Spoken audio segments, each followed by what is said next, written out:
Assalamualaikum warahmatullahi wabarakatuh. Nah, kami dari kelompok 4 akan membahas sebuah materi tentang sejarah peradaban dinasti Fatimiyah. Nah, sebelum kami masuk ke materi, pertama-tama kami akan memperkenalkan diri dulu. Yang pertama yaitu saya Muhammad Bintang Rizkillah dengan NIM 1123-086-0000-112 yang akan membahas materi tentang latar belakang dinasti Fatimiyah. Assalamualaikum warahmatullahi wabarakatuh. Nama saya Nur Hikmawati dengan NIM 1123-080000016 akan membahas tentang sejarah berdirinya dinasti Fatimiyah. Nama saya Marwah Andini, NIM 1123-086-0000-019 akan membahas materi mengenai puncak kejayaan Bani Fatimiyah. Nama saya Sandi Saputra, NIM saya 112-3086-0000-110. Nama saya Amanda Wahyu Dalila dengan NIM 1123-086-0000-123. Di sini saya akan membahas tentang keruntuhan dan kemundurannya dinasti Fatimiyah.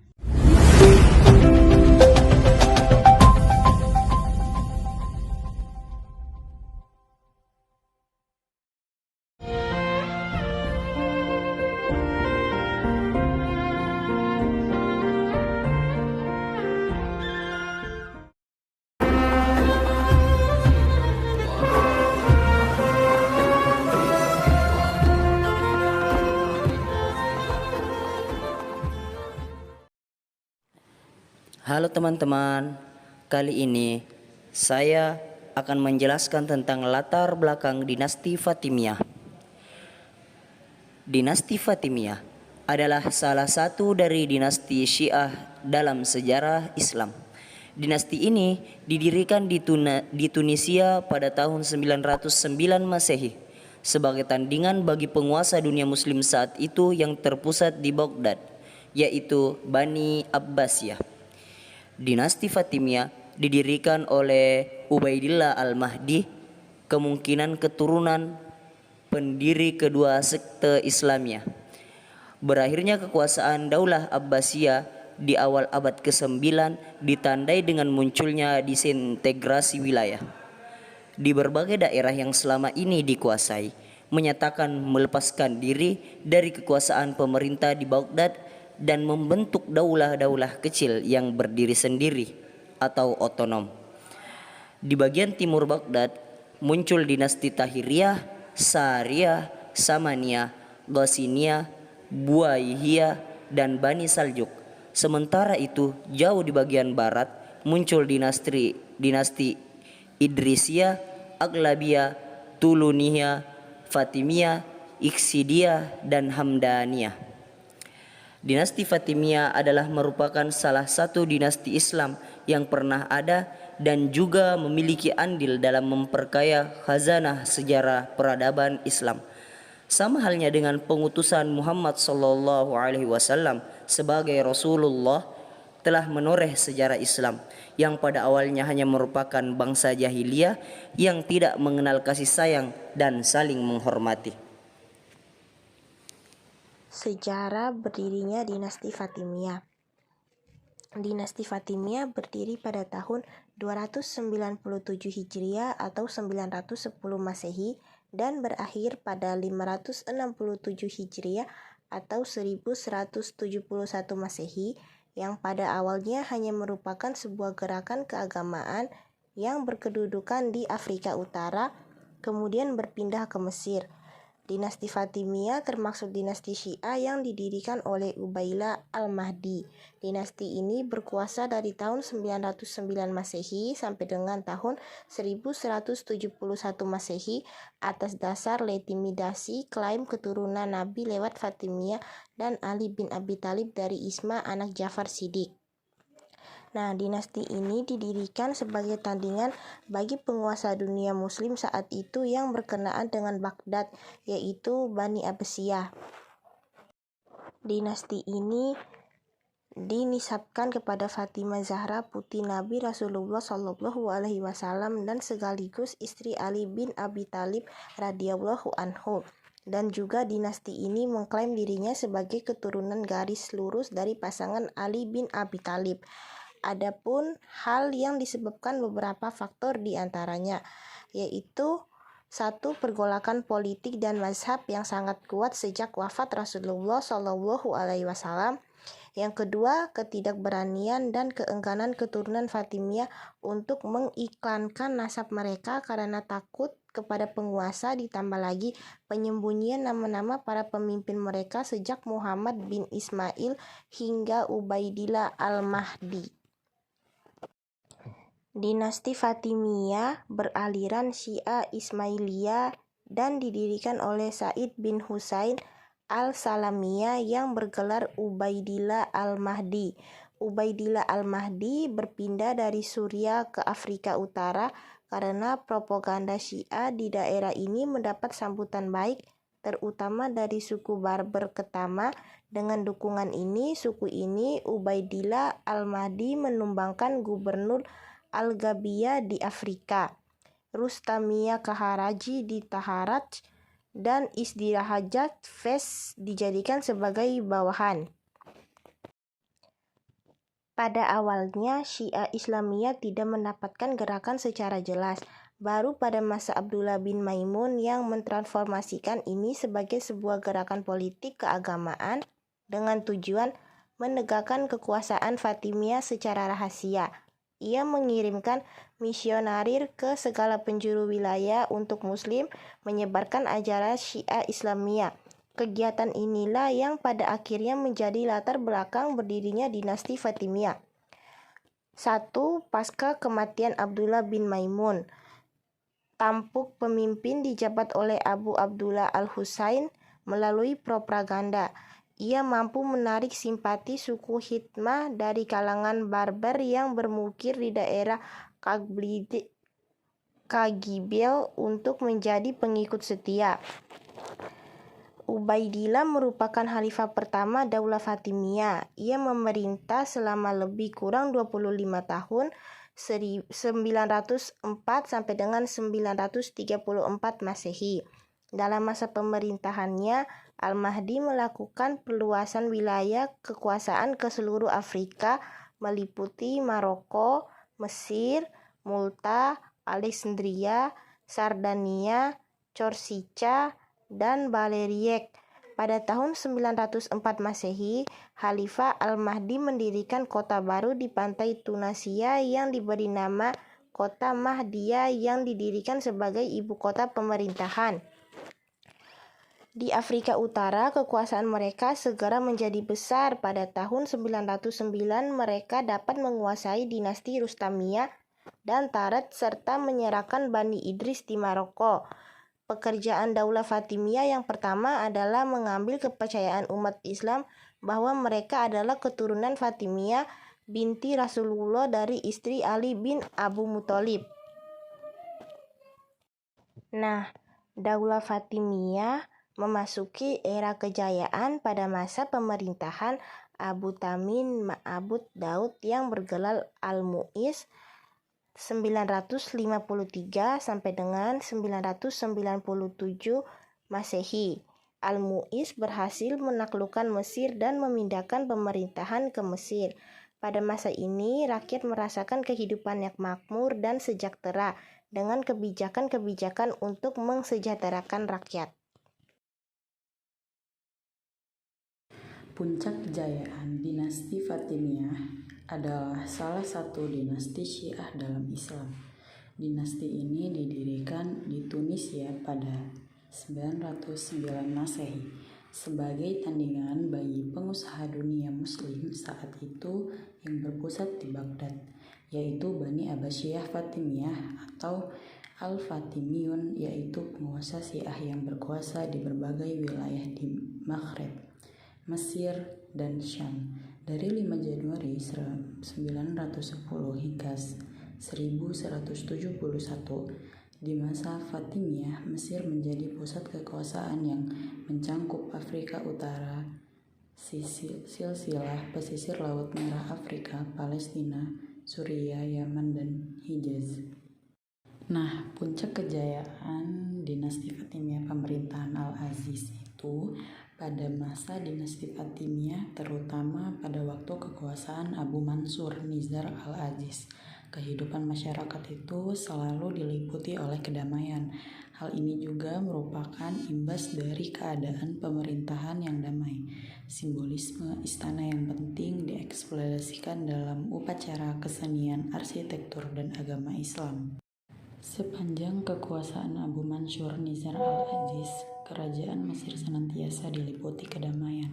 Ia adalah Khalifah Fatimiyah kelima dan Khalifah pertama yang memulai pemerintahan di Mesir. Di bawah kekuasaan dinasti Fatimiyah, mempunyai puncak kejayaan. Kemajuan Imperium Fatimiyah mencapai puncaknya pada masa pemerintahan. Luas kekuasaan Imperium membentang dari wilayah Euparat sampai dengan Atlantik. Imperium ini menggulih kebesaran Abbasiyah di Baghdad dan sedang dalam kemunduran di bawah kekuasaan Buwaihiyah. Adapun seorang penyair dan tokoh pendidikan, dinasti Fatimiyah memiliki perhatian besar terhadap ilmu pengetahuan. Khalifah Al-Aziz adalah penyair yang sangat pendidikan. Pada masanya dikembangkan Masjid Agung Al-Azhar menjadi universitas yang hingga kini merupakan salah satu lembaga pendidikan Islam tertua. Di antaranya, para Khalifah Fatimiyah adalah tokoh pendidikan dan orang yang berperadaban tinggi. Al-Aziz termasuk di antara khalifah yang mahir dalam bidang syair dan mencintai kegiatan pengajaran. Ia telah mengubah Masjid Agung Al-Azhar menjadi sebuah lembaga pendidikan. Lalu, kondisi sosial yang pluralis. Mayoritas Khalifah Fatimiyah bersikap moderat dan penuh perhatian kepada urusan agama non-Islam. Selama masa ini, pemeluk Kristen Mesir diperlakukan secara bijaksana. Hanya Khalifah Al-Hakim yang bersikap agak keras terhadap mereka. Orang-orang Kristen Kopri dan Amernia tidak pernah merasakan kemurahan dan keramahan melebihi sikap pemerintahan Muslim. Pada masa Al-Aziz, bahkan mereka lebih diuntungkan daripada umat Islam di mana mereka ditunjuk menduduki jabatan-jabatan tinggi di istana. Sebagian besar jabatan keuangan dipegang oleh orang-orang Kopti. Pada khalifah generasi akhir, gereja-gereja Kristen banyak yang dipugar.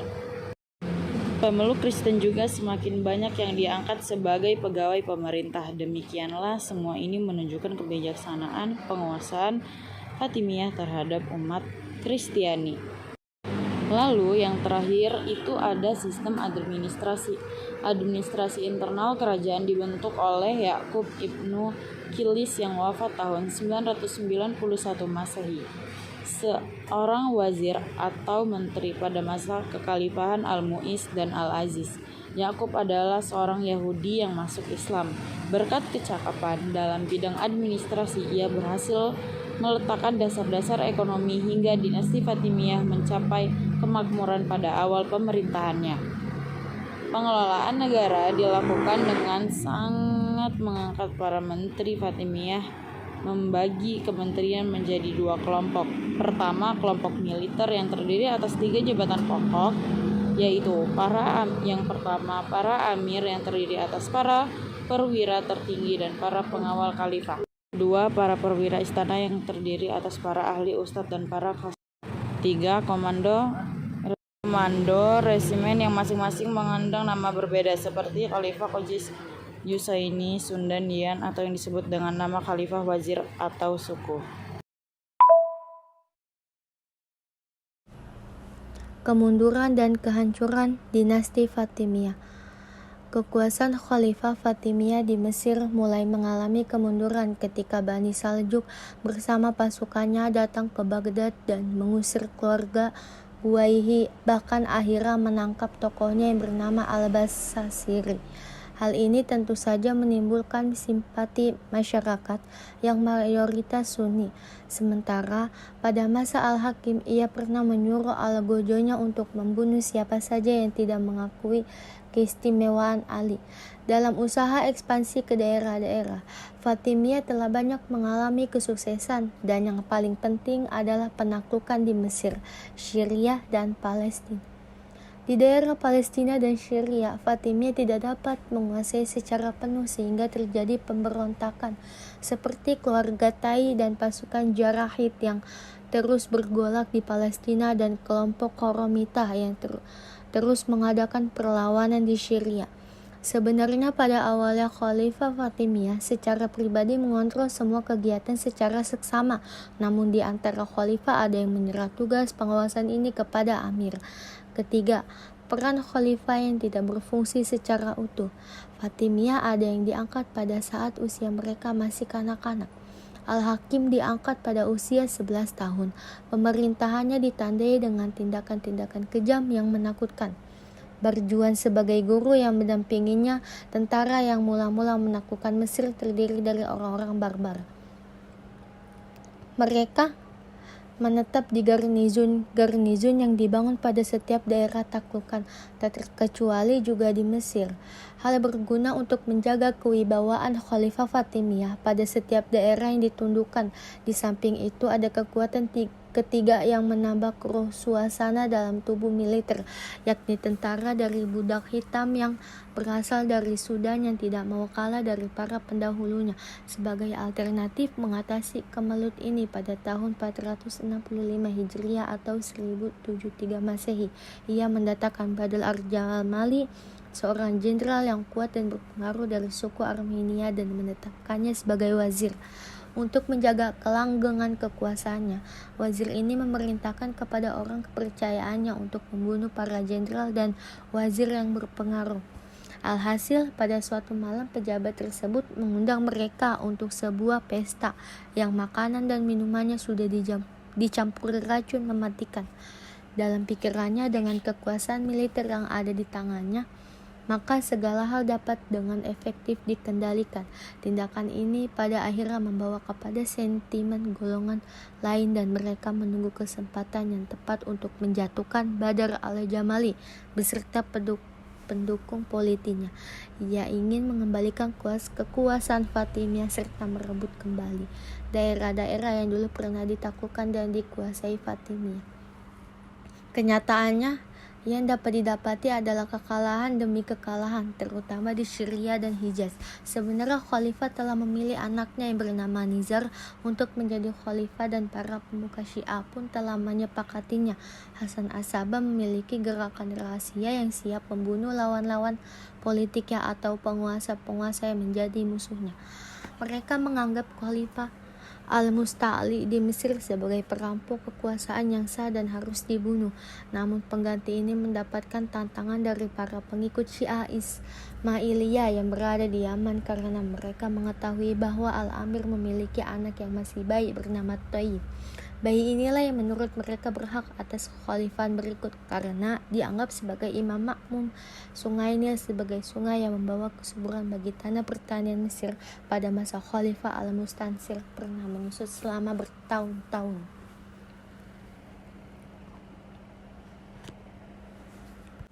Ada beberapa faktor yang menyebabkan kemunduran Khalifah Fatimiyah tersebut, antara lain sebagai berikut. Pertama, politik Fatimiyah yang keras terhadap masyarakat Sunni Mesir untuk menganut dan mengakui asyara Syiah. Kedua, pengawasan terhadap daerah-daerah kekuasaan Fatimiyah melemah. Ketiga, peran khalifah yang tidak berfungsi secara utuh. Di antara khalifah Fatimiyah ada yang diangkat pada saat usia mereka masih kanak-kanak. Keempat, konflik dalam tubuh militer. Tentara yang mula-mula menaklukkan Mesir terdiri dari orang-orang barbar. Kelima, terjadilah pemberontakan di Mesir dan sekitarnya ketika Al-Mustansir berkuasa 1036 sampai 1094 Masehi. Terjadi perselisihan antara jenderal dan wazir. Keenam, lemahnya perekonomian rakyat dan negara Sungai Nil sebagai sungai yang membawa kesuburan bagi tanah pertanian Mesir pada masa Khalifah Al-Muntansir pernah menyusut selama bertahun-tahun. Nah, sebagai kesimpulan, dinasti Fatimiyah adalah salah satu dari dinasti Syiah yang ada di dunia dalam sejarah Islam. Dinasti ini didirikan di Tunisia pada tahun 909 Masehi oleh Ubaidillah Al-Mahdi sebagai pendirinya. Fatimiyah adalah dinasti Syiah yang dipimpin oleh 14 khalifah dari Afrika dan Mesir mulai dari tahun 909 Masehi sampai dengan tahun 1171 Masehi, yaitu kurang lebih selama 262 tahun. Kekhalifahan Fatimiyah lahir sebagai manifestasi dari idealisme orang-orang Syiah yang beranggapan bahwa yang berhak memangku jabatan ialah orang-orang atau keturunan dari Fatimah binti Rasulullah Shallallahu Alaihi Wasallam. Kekhalifahan ini lahir di antara dua kekuatan politik, yaitu Abbasiyah di Baghdad dan Umayyah II di Cordova. Selama kurun waktu 262 tahun, Fatimiyah telah mencapai kemajuan yang sangat pesat, terutama pada masa Al-Mu'izz, Al-Aziz, dan Al-Hakim. Kemajuan-kemajuan itu mencakup berbagai bidang, yaitu kemajuan dalam bidang perdagangan, kemajuan di bidang seni, kemajuan dalam bidang pengetahuan, kemajuan di bidang ekonomi, dan kemajuan di bidang keamanan dan pertahanan. Nah, adapun keruntuhan dinasti Fatimiyah disebabkan oleh beberapa kelemahan yang ada pada masa pemerintahannya. Kelemahan-kelemahan itu antara lain yang pertama, politik dinasti Fatimiyah yang keras terhadap masyarakat Sunni Mesir untuk menganut ajaran Syiah. Yang kedua, pengawasan terhadap daerah-daerah kekuasaan Fatimiyah sudah mulai melemah. Yang ketiga, lemahnya perekonomian rakyat dan negara. Yang keempat, adanya resistensi dari orang-orang Sunni dan Nasrani di Mesir. Yang kelima, terjadinya perebutan kekuasaan antara bangsa Barbar dan bangsa Turki, terutama dalam bidang militer. Dan yang keenam atau yang terakhir, datangnya serbuan dari tentara salib dan perang khilafah tidak berfungsi secara utuh. Nah, terima kasih. Itulah pembahasan materi dari kelompok 4 yang telah membahas tentang sejarah peradaban dinasti Fatimiyah, mulai dari latar belakang, sejarah berdirinya, hingga sampai keruntuhan dan kemunduran dinasti Fatimiyah.